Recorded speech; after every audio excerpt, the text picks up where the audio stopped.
diálogo de hoje é com ela. Com ela? Não, com ele. Ele que dirige ela. Sim, dirige porque ele é um diretor de teatro, ele é um ator de teatro, é um poeta, um escritor, um contista e é um designer gráfico, um artista visual. Eu me refiro ao meu ex-aluno, sim, porque ele é formado em teatro, licenciado em teatro pela Universidade Federal do Ceará, do curso de artes cênicas, do curso de teatro da UFC. Eu me refiro a ela, não, a ele, Diego Landim. Diego Landim. Ele é ele! Chegou ele. Mas sou ela também. Tu também é ela? Eu sou. Tu és também ela? Mais, cada vez mais. É. Esse ela, nós compartilhamos, esse ela está nos transitando, né? Está nos transformando, é uma força transformadora, revolucionária. E você está falando da peça ou do gênero feminino, que é também ao qual você também pertence? Você diria que tem uma mulher aí dentro? Tem uma mulher barbada. Uma mulher barbada, sim. Hein?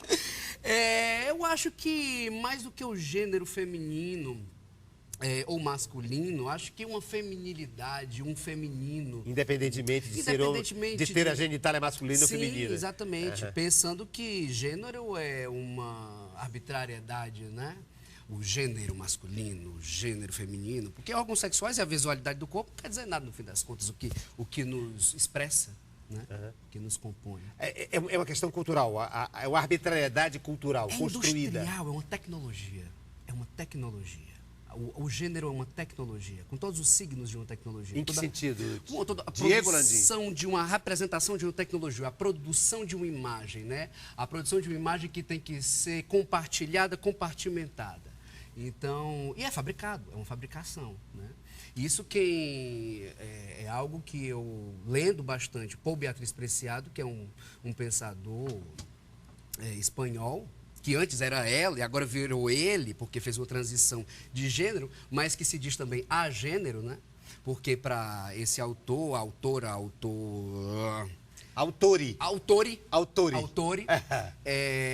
O sexo, o gênero é uma arbitrariedade, é uma tecnologia, né, nesse sentido. É uma tecnologia forçada. E que se industrializa também, né? Que usa esse... É serial. É serial. É serial. Né? Então, e que interessa ao capitalismo também. Puxa, né? Como né? Como não? Para a indústria farmacêutica, para a indústria pornográfica, para a indústria da moda. Fonográfica, da moda.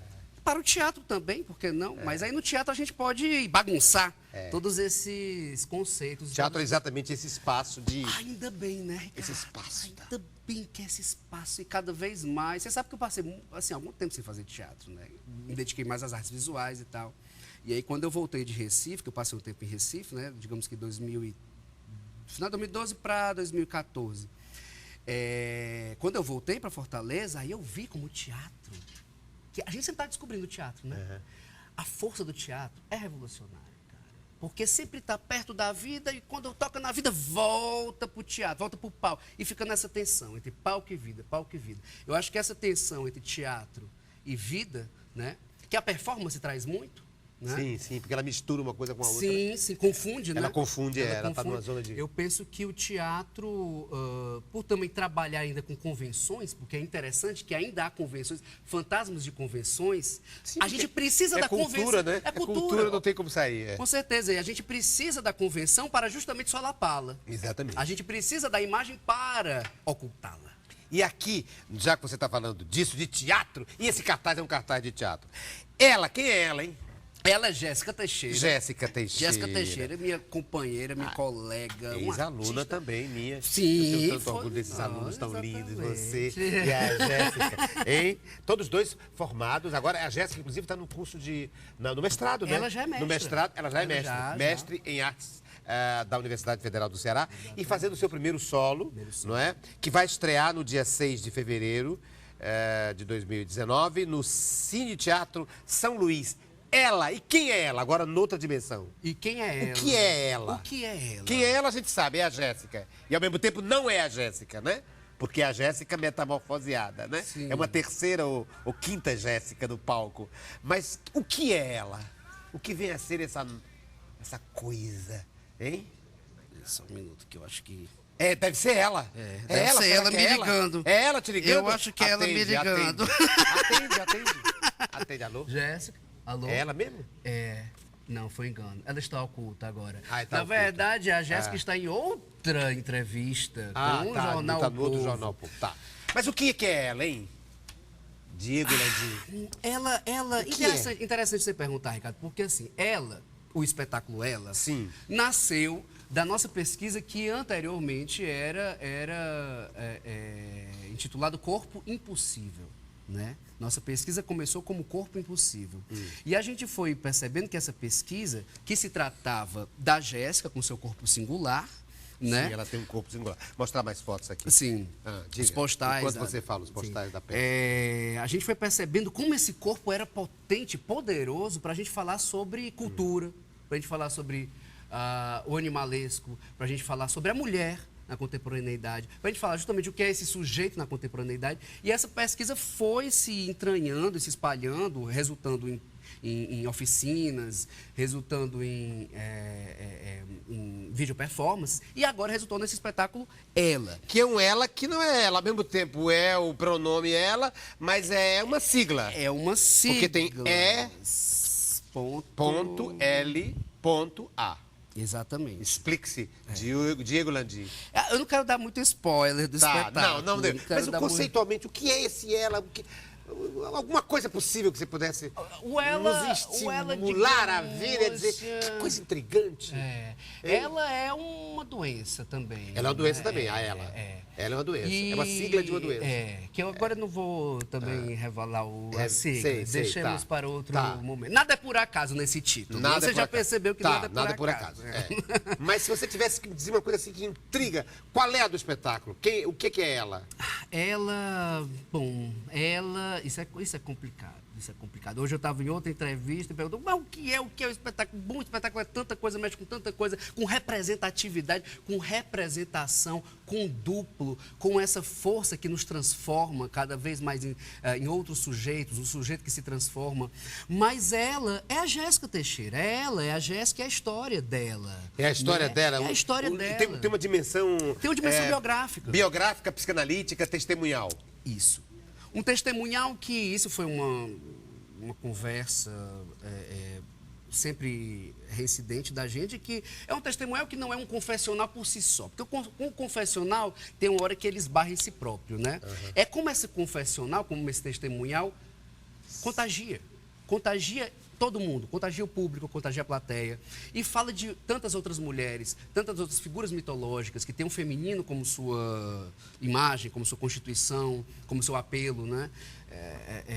Então, é como essa autobiografia da Jéssica, ela pode espraiar, porque aí é o teatro, quando o teatro chega, né? Como esse corpo da Jéssica torna qualquer outro corpo, padronizado ou não, estranho, porque o corpo é estranho. O corpo dela é um corpo fora do padrão. Fora do padrão. Fora do corpo padrão. Único. É único. Único, né? E ela assumiu muito bem isso. E ela assumiu muito bem. E aí... Foi, digamos que, o start do espetáculo. Sei. Mas aí sempre nas nossas inquietações... O que pode este corpo? O que pode esse corpo? O que pode este corpo? Até onde pode esse corpo? O que pode esse corpo? E em que medida esse corpo repercute o corpo, outros corpos? Outros corpos, e faz estranhar outros corpos, né? Torce outros corpos, torce justamente essa compreensão de que isso é uma totalidade. Isso aqui não é uma totalidade. Todo dia você acordar, você vê as próprias mãos, não é estranho?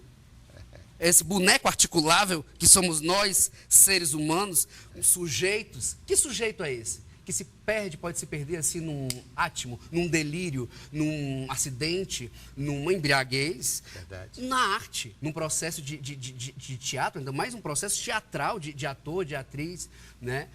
Como é que o que é que funciona para dar essa torção do sujeito? O que é que constitui justamente esse sacrifício que é o estar em cena? Um sacrifício, porque nasce do sacrifício, né? O teatro nasce do sacrifício e volta para o sacrifício, só que já é outro sacrifício. O Nelson Rodrigues disse que o artista em cena pode ser a qualquer momento assassinado pelo mais cínico dos acasos. E é verdade, não é? É verdade. Ele está sujeito à casualidade, né? Inclusive, eu estava falando com o Dejolino Tá protegido. sobre a nossa Cacilda Becker, que morreu praticamente em cena. Ela morreu. Né? Ela sentiu-se mal em cena e morreu No aneurisma, no aneurisma. Um aneurisma cerebral. Agora vai aniversário, né, de morte. Ela morreu em 69. Tem aquele filme do Bergman também, Persona, que a Liv Ullmann está atuando e ela fica em silêncio, ela não tem mais nada a dizer. No meio de uma fala, não sei, eu acho que era Medea que ela fazia no filme, não me lembro muito bem. Mas ela fica muda, porque não tinha mais nada a dizer. E já aconteceu com você em cena, dessa sensação de... Eu já tive uns brancões. De apagar? Já tive uns blackouts. Blackouts? Mas eu acho que o mais interessante, o mais... Mas eu digo blackout não é só de esquecimento do texto, não. É blackout mesmo de vida. Sim, já. Uma síncope, assim. Eu acho que isso aqui é a sedução do teatro. Porque... Eu já tive. Olha que eu tenho quase 50 anos de teatro. Mas tu diz, Ricardo, que tu teve esse blackout no sentido de... Umas duas vezes. De me não saber mais. Quem se é. Mas é muito pequeno. É um átimo, né? Aí depois voltei, entende? É muito doido isso. Isso é interessante. Fazendo Sargento Getúlio e fazendo o Bravíssimo. Mas tudo bem. Bem engraçado isso, né? Esse terreno que mistura vida e representação. Sim. Que me parece que é isso que interessa tanto a você? Demais, cada vez mais. E eu percebo que cada vez mais. Quando eu vejo o que eu escrevo, como poesia, como conto, o que eu pinto, né? O que eu discuto numa mesa de bar, aqui, numa universidade, e no que eu dirijo, no que eu atuo. Diego Landim, você também na vida, quando a gente está falando aqui de apresentação de vida e de representação de vida, e de transformação de vida, metamorfose de vida, você na vida também traz o teatro para a vida? Inevitavelmente. Você também, a sua vida é uma performance? Num certo sentido, em alguma dimensão? Eu acho que num certo sentido, sim. Você se performatiza, mesmo que esteja fora do palco? Às vezes é uma questão de sobrevivência. Sobrevivência? É um MacGyver. É você improvisar ali. Você está numa situação extremamente alucinante, você está se sentindo... Para poder sobreviver. Para poder sobreviver. Há tanta mediocridade. Uma mediocridade, uma estupidez exuberante que esse país encontra. Cada vez mais temos que ser... A estupidez do poder, né? Do poder.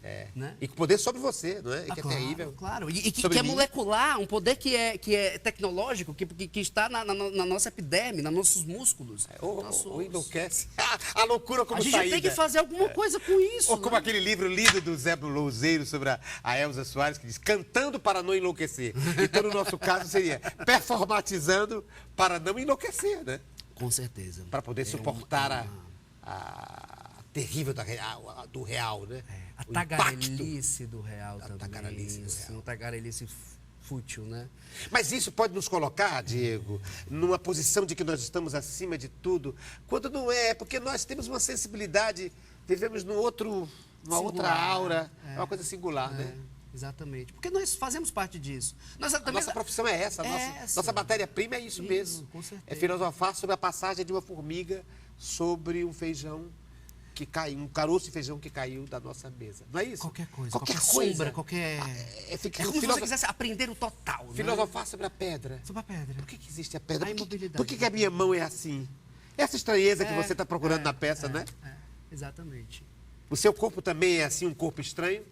Eu poderia dizer, então, que a peça, ela, é sobre a estranheza que o nosso estar no corpo pode ter, mesmo quando o nosso corpo parece um corpo padronizado e aceitável. Um corpo profissional, né? Um corpo tecnológico, assim, soberano. Soberano. E sem nenhum tipo de anomalia aqui e ali. Sem nenhum tipo de diferença. De diferença. Tipo anomalia é muito pesada a palavra, não é essa. Tem nenhum tipo de quebra dos padrões, digamos, aceitáveis. Né? Da chamada normalidade. Todo corpo é estranho. Todo corpo é estranho. E ela poderia ser ele? Sim. Ou é algo próprio do feminino, essa mutação, essa capacidade de deixar-se metamorfosear? Isso é muito intrigante, né? Eu não sei responder essa pergunta. Porque, imagina, eu sou um homem de sexo masculino, né? Com todos os atributos do sexo masculino, do gênero masculino. Da sexualidade. Não é da sexualidade, do sexo masculino, da genitália masculina. Da fisiologia masculina. Né? Da anatomia. E estou lidando com uma peça que é tão tão feminina, né? E com uma atriz tão forte, tão singular e tão rica, tão talentosa, tão sensível, né? Que é a Jéssica Teixeira. E é muito doido, Ricardo, porque assim, a gente teve um processo muito intenso, eu e a Jéssica, está mais de um ano, né? Digamos que agora, dia 6 de fevereiro, vai ser a composição, é uma estreia, mas é mais do que isso, é doar esse processo para o mundo. É Diego Landim, ator de teatro, diretor de teatro e artista visual. Ele é um designer gráfico e ele me trouxe coisas desse mundo do gráfico, não é? Eu estou vendo ali alguma coisa que você queria. Tem 2 quadros aqui, vamos colocar em cena, porque depois ele me trouxe também, vou até mostrar, ele me trouxe um livro sobre a sedução do Baudrillard e me trouxe outros quadros também. Mas eu gostaria, até acho que tem a ver com família, sim, porque ele é filho de um artista plástico também, importante, vamos já revelar de quem que ele é filho. Mas eu queria primeiro mostrar o filho, depois eu falo do pai e das relações dele com a família.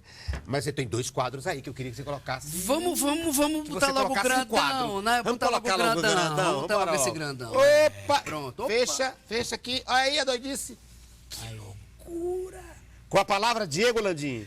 Analisa essa imagem. Aí é, digamos, um dos primeiras aparições do ela. Dela. Isso aqui faz parte do começo da nossa pesquisa. Né? A Jéssica Teixeira, a atriz, ela se... Vamos pra cá. A gente fez um primeiro experimento, um happening, né? Em que eu estava como diretor e pintor. A gente dispôs 4 cavaletes lá no espaço que a gente trabalha, o chá de abacaxi. E aí eu ia pintando ela em movimento nesses quadros. Então esse quadro nasceu dela em movimento. Né? A Jéssica, ela passava por um quadro, passava por outro quadro, eu dispus de forma, né, diferente os cavaletes, e eu ia pintando no movimento dela, né, tentando registrar esse movimento no espaço. É um desenhista também lindamente, esse menino chamado Diego Landim. E aí isso é o começo da mutação, é o começo da nossa... E é interessante fazer a contraposição com o cartaz, que o cartaz também é obra minha, a foto do Beto Scaff, maravilhoso meu design, porque aqui você vê o ela já identificável com o olho, com a boca, mas ainda tem o branco, né? Ainda tem um certo esboço, uma certa incompletude. Né? Aqui também, né? Você não consegue ver, Não, né? exatamente. Não consegue ver o rosto. Esse quadro eu ainda penso em trabalhar, o quadro tela, né? Ainda penso porque esse aí foi a La Prima, né? Esse aí foi numa tarde. Mas eu trouxe justamente para mostrar que ela sempre está em movimento e que ela nasceu do movimento, da mutação, da transmutação, né? E de uma tentativa de capturar e representar esse movimento. E eu acho que tem a ver nos dois, tanto aqui no cartaz, tanto aqui nesse cartaz, quanto no quadro, e acho que tem a ver com a sua obra, essa ideia de que a sedução está ligada a alguma coisa que se deve ser revelada ainda, ou, não é? Ou nunca se revela. Ou nunca se revela. Sempre nessa tensão. Tem sempre uma coisa escondida, não tem? Exatamente. Olha, aqui você tem uma incompletude. Eu acho que você trabalha com incompletude e com velar e desvelar. Sim. Eu diria que a sua obra de artista visual. Porque, veja, aqui também tem isso, ó. Alguma coisa está não está escondida, né? Está fora da ordem. Está fora da ordem. Alguma coisa está fora da ordem. E além de estar fora da ordem, está escondido. Aqui também, você tem um rosto, não é? Você tem um rosto aqui que está escondido. Uma coisa meio braço, borrada, né? Uma coisa borrada. Você trabalha com borrão, não é? Com traços que se definem, mas depois há um espaço de indefinição e de borrar e borrado. Fale sobre isso. Sim. Isso faz parte da sedução, é isso? Isso faz parte da sedução e isso me inquieta enquanto artista, né? Eu acho que esse contágio, né? Que eu falo na monografia, que você foi um dos professores que estavam na banca, desse contágio, mas que precisa, no fim das contas, esse contágio ele precisa de um signo. Essa incompletude, ela precisa de uma identificação. Seja um olho, seja uma cor, seja um ângulo. Então, é um rosto que sempre está se desaparecendo, mas ainda tem alguma silhueta. E eu trabalho com essa tensão cada vez mais. E esse espetáculo trabalha com isso. Ela trabalha com essa questão da sedução. Por isso, eu trouxe então tem tudo a ver. E podemos colocar em pauta o livro que se chama Da Sedução.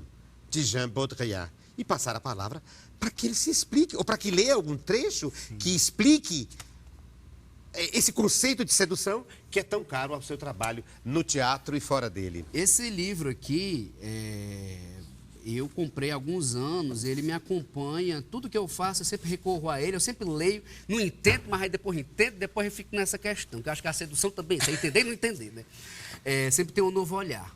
E eu sempre recorro a ele de forma poética, né? Como poesia também, né? Porque o conceito é poético, o conceito é poesia também, a ideia também é poesia. E aí, tem um trecho aqui que eu até selecionei para falar aqui, no seu programa, que fala da pantera, fala do perfume, né? Do poder do perfume da pantera. E ele pergunta, Baudrillard, mas que é dizer que a pantera seduz com seu perfume? Que seduz no perfume? E, além disso, o que faz com que essa lenda seja sedutora? Qual é o perfume dessa lenda? Que é que seduz no canto das sereias, na beleza de um rosto, nas profundezas de um abismo, na iminência de uma catástrofe, tal como no perfume da pantera ou na porta que se abre para o vazio. Uma força de atração oculta, o poder de um desejo, termos vazios. Não. A anulação dos signos, a anulação de seu sentido, a pura aparência. Os olhos que seduzem não têm sentido, eles esgotam-se no olhar. O rosto maquilado esgota-se na sua aparência, no rigor formal de um trabalho sem sentido. E faço uma parte como teatro. Sobretudo, não um desejo significado, mas a beleza de um artifício. O perfume da pantera também é uma mensagem sem sentido. E por trás dele a pantera é invisível, assim como a mulher sob a maquilagem. Tampouco as sereias podiam ser vistas. O enfeitiçamento se faz daquilo que está oculto. O enfeitiçamento se faz daquilo que está oculto. A mulher está oculta por trás da maquiagem. O perfume da pantera, ele se evola, mas ele não está concretizado. É onipresente, ele está onipresente, mas não está É. detectável num determinado local. Não é? Qual foi a outra comparação? Foi a maquiagem, foi a pantera. E qual foi o outro? A maquiagem da mulher. Os olhos. Não, a maquiagem. A sereia. O canto da sereia. Quer dizer, você ouve o canto da sereia, você é seduzido por ele, mas você é incapaz de apontá-lo, De onde vem. de acessá-lo diretamente. Exatamente. E é isso que o teatro, que interessa a você como artista visual. Do teatro ou fora do teatro? Sim, com certeza, com certeza. Deixar alguma coisa... Toda obra de arte é incompleta. É incompleta, graças a Deus. Toda obra de arte é incompleta. Por isso, essa perda da aura que o Benjamin fala, né? Talvez seja libertadora nesse sentido, né? Talvez a industrialização, pervertidamente, como é que eu posso dizer, contraditoriamente, às avessas, tenha permitido uma certa liberdade, uma libertação de um corpo que era teológico, um corpo que era o retrato de um corpo, de um sujeito soberano. Talvez a industrialização, o Agamben fala, o George Agamben. Sim, era um lugar assim, o único, né? Único, era a obra única. Exatamente. E essa reprodutibilidade, essa industrialização, essa tecnização, né, da arte, pode ser, isso é a visão do Agamben que eu partilho de alguma forma. A publicidade e a pornografia também estão nesse sentido, né? Às avessas. Talvez isso seja, encarar isso seriamente, talvez isso seja justamente a libertação. Para ser, enfim, liberto, esse corpo qualquer, né? Isso é muito doido, é um conceito muito doido, né? Que eu sempre estou às voltas com ele. Quer dizer, a industrialização, o corpo serial, a perda da aura, ser o movimento que liberta o corpo, que liberta a imagem, né? Que loucura! Como pensar? E é interessante, porque tem outra dimensão, ou talvez é a mesma dimensão, enfim, agora me ocorreu você falando, é que com a arte lá, com a sua aura específica e única e intransferível, era impossível interagir. Mas com a reprodutibilidade, eu posso manipular. Eu posso manipular, recontextualizar, reterritorializar. Eu posso fazer o que eu quiser, porque ela não tem mais, ela não é uma agressão. Né? A minha intervenção não será considerada uma agressão, como foi, por exemplo, aquele homem que atirou no Davi Sim. Né? Chegou Sim. lá e como é que chama? E mutilou uma escultura, né? De Michelangelo. É claro que esse movimento de desterritorialização e até de um movimento serial, né, é perigoso também. Porque eu acho que sempre temos que ter consciência de que temos um corpo. É interessante isso, porque a gente tem que sair, tem que destruir, desfazer, decompor, degenerar esse corpo que é teológico, é um corpo, né, bem representado. Precisamos desse movimento, mas para voltar ao corpo. E isso me interessa também, enquanto arte. A gente se desfaz, a gente vai buscar o perfume da pantera, mas a gente precisa representar essa pantera de alguma forma. Ela porque tem senão que a gente ter implode. ela tem que ter concretude, materialidade. ela tem que ter materialidade. Exato, tem que ter suporte, Ela tem que ter suporte. né? Porque senão a gente...